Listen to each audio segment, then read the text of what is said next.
샬롬, 오늘도 주님의 은혜와 평강이 여러분과 함께하기를 축원합니다. 오늘도 힘들고 어려운 세상에 살지만 여러분 주님 바라보고 주님과 동행하시고 말씀을 묵상하고 주님이 들려주시는 그 음성대로 순종하며 살아가는 복된 하루가 되시기를 주님의 이름으로 간절히 축원합니다.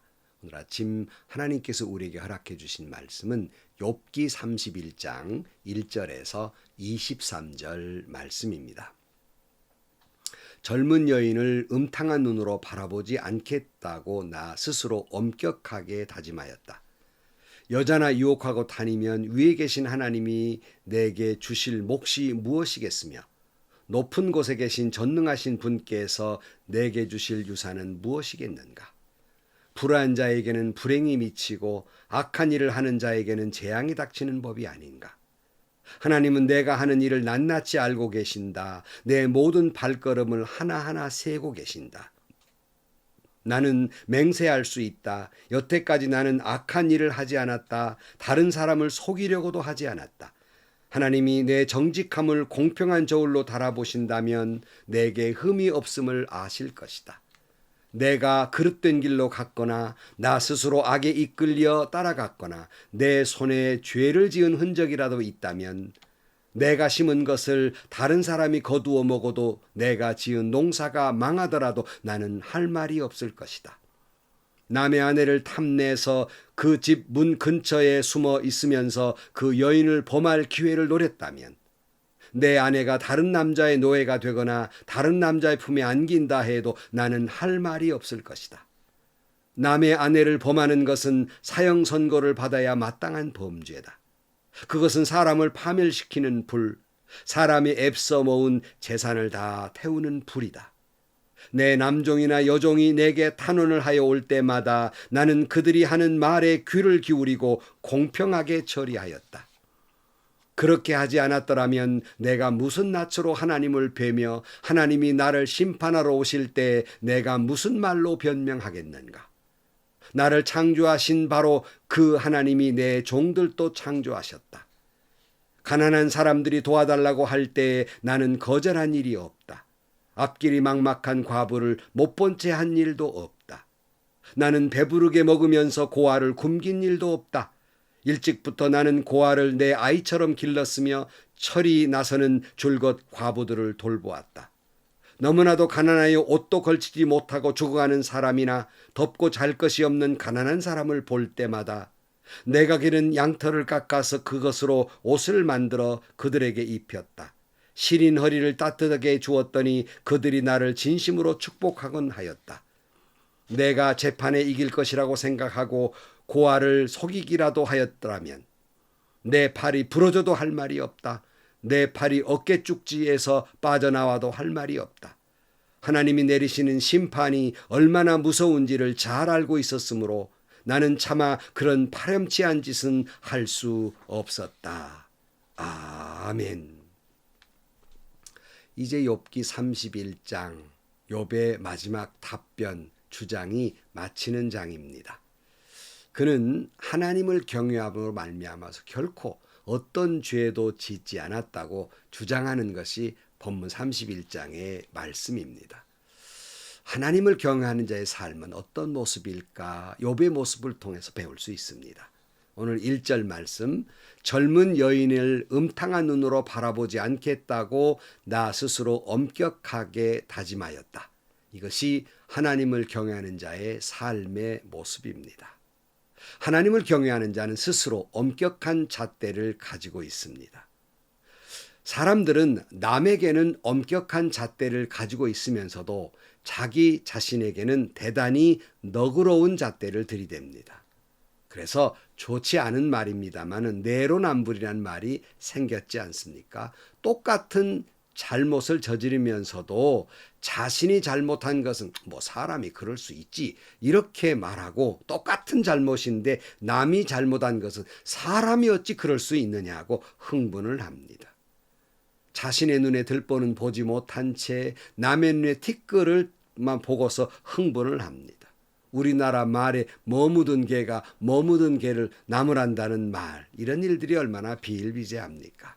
그러나 욥은 자기 자신에게는 엄격한 신앙적 잣대를 가지고 있습니다. 그것은 눈으로 보는 것도 엄격하게 거룩한 잣대를 가지고 있었습니다. 그러니까 표현대로 음탕한 눈으로 젊은 여자를 보지 않겠다. 보는 것도 삼가하겠다는 말이에요. 요즘 우리나라 법으로도 그런 눈으로 보는 것은 성추행의 죄가 됩니다마는 성경은 벌써 오래전부터 이런 잣대를 가지고 있었습니다. 주님도 이런 말씀을 하셨잖아요. 마태복음 5장 27절 말씀에 간음하지 말아라 하고 말한 것을 너희가 들었다. 그러나 나는 너희에게 말한다. 여자를 보고 음욕을 품는 사람은 이미 마음으로 그 여자를 범하였다. 마음만 먹어도 그건 죄라는 거예요. 그래서 여러분 유대인들 가운데에서 정말 거룩하게 산다 하는 사람들은 얼굴에 상처가 많다고 그래요. 왜냐하면 여자를 보는 것도 그 음욕이라고 생각했기 때문에 여자가 보이면 획 하고 고개를 돌리느라고 이리 찢기고 저리 찢겨서 양쪽 볼따구니에 상처가 많다고 그래요. 그런 사람들 보면 거룩한 사람이다 이렇게 생각했다는 거예요. 엄격하지요? 2절 말씀. 여자나 유혹하고 다니면 위에 계신 하나님이 내게 주실 몫이 무엇이겠으며 높은 곳에 계신 전능하신 분께서 내게 주실 유산은 무엇이겠는가? 불의한 자에게는 불행이 미치고 악한 일을 하는 자에게는 재앙이 닥치는 법이 아닌가. 그래서 이건 걸켜 욥이 자기가 거룩한 삶을 살았다고 도덕적으로 순결하다고 자랑하려는 것이 아니라 그의 모든 삶은 하나님과의 관계 속에서 늘 생각해요. 다른 여자를 보고 음욕을 품는 것은 결코 하나님이 기뻐하지 않는 일이라는 거예요. 이건 복되지 않은 일이기 때문에 그렇게 엄격한 잣대를 들이대는 거예요. 우리 신앙인으로서는 남이 나를 어떻게 보느냐 이것도 중요해요. 다른 사람들에게 칭찬받는 삶을 살아야 되기 때문에 이것도 중요하지만 더욱 제일 중요한 것은 하나님이 나를 보시기에 어떠하느냐 하는 거예요.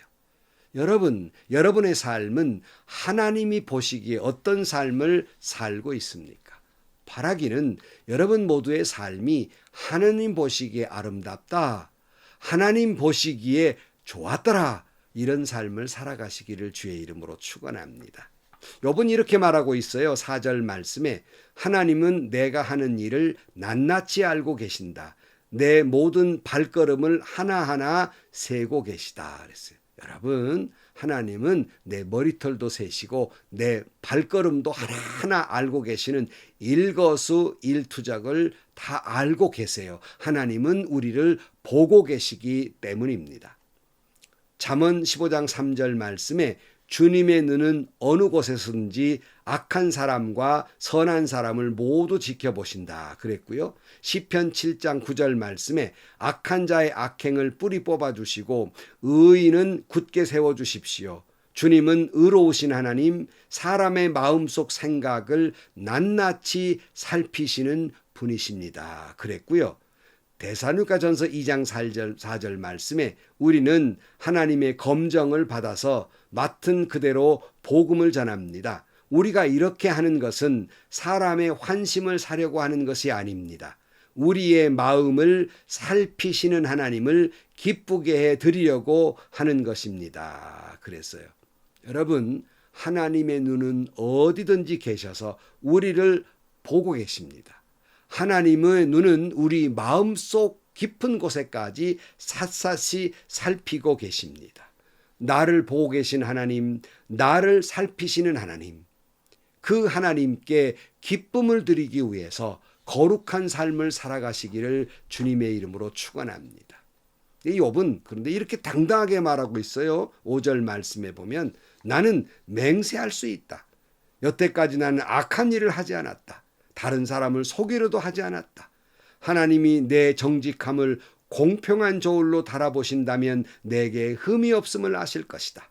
내가 그릇된 길로 갔거나 나 스스로 악에 이끌려 따라갔거나 내 손에 죄를 지은 흔적이라도 있다면 내가 심은 것을 다른 사람이 거두어 먹어도 내가 지은 농사가 망하더라도 나는 할 말이 없을 것이다. 그랬어요. 정말 당당하지요. 욥은 어떤 그릇된 길로 간 일도 없으며 죄를 지은 흔적도 없다 그랬어요. 만약에 하나님이 자기의 이와 같은 걸 공평의 저울로 재보신다 할지라도 자기에게는 흠이 없음을 아실 것이다 그랬어요. 저는 참 이 말씀을 보면서 참 부럽고 부끄럽습니다. 여러분에게 고백합니다. 하나님이 공평의 저울로 부족한 저를 달아보신다면 너무나도 부끄러운 것이 많아요.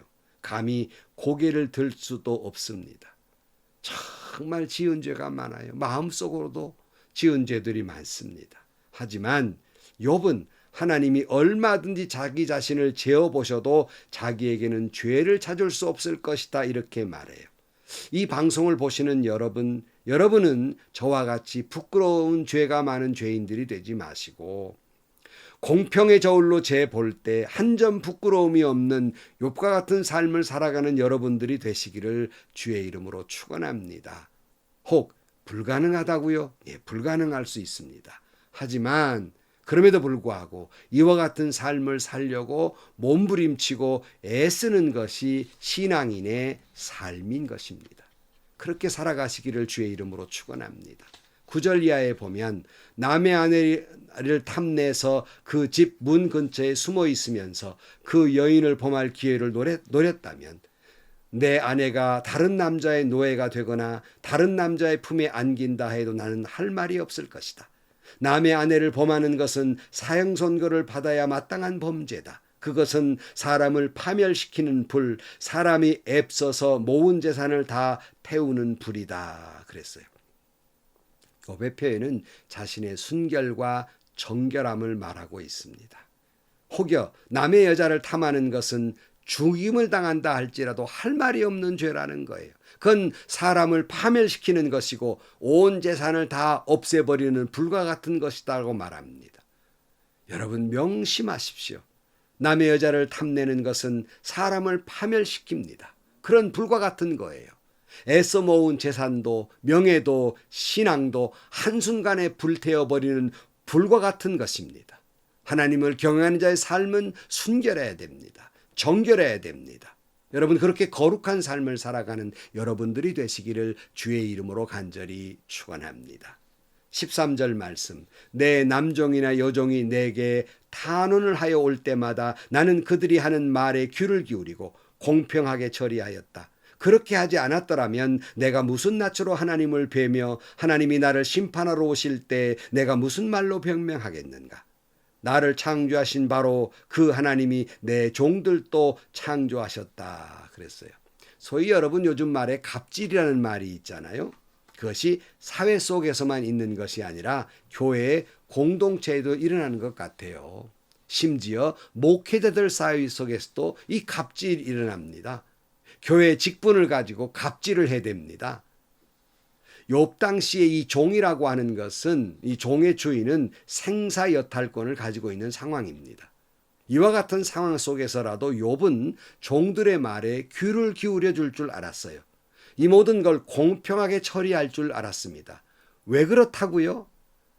욥을 창조하신 하나님께서 그 종들도 창조하셨기 때문입니다. 그 종들도 사랑하는 존재이기 때문입니다.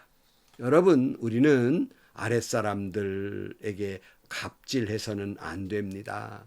내가 싫어하는 사람이라고 갑질해서는 안 됩니다. 욕해서도 안 됩니다. 비난해서도 안 됩니다. 그 사람도 하나님이 사랑하는 존재입니다. 주님 말씀하셨어요.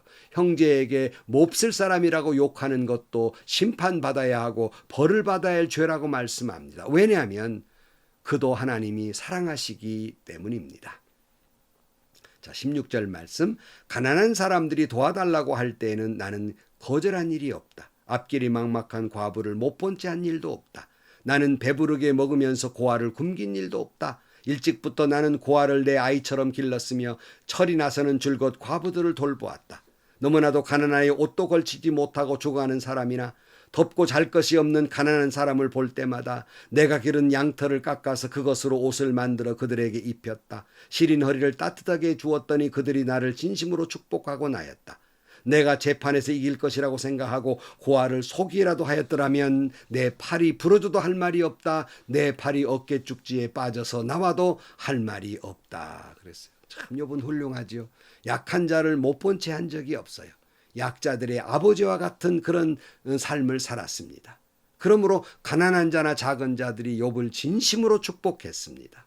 여러분에게 묻습니다. 여러분 주변에 소외된 사람들, 가난한 자들, 작은 자들이 여러분을 진심으로 축복하고 있습니까?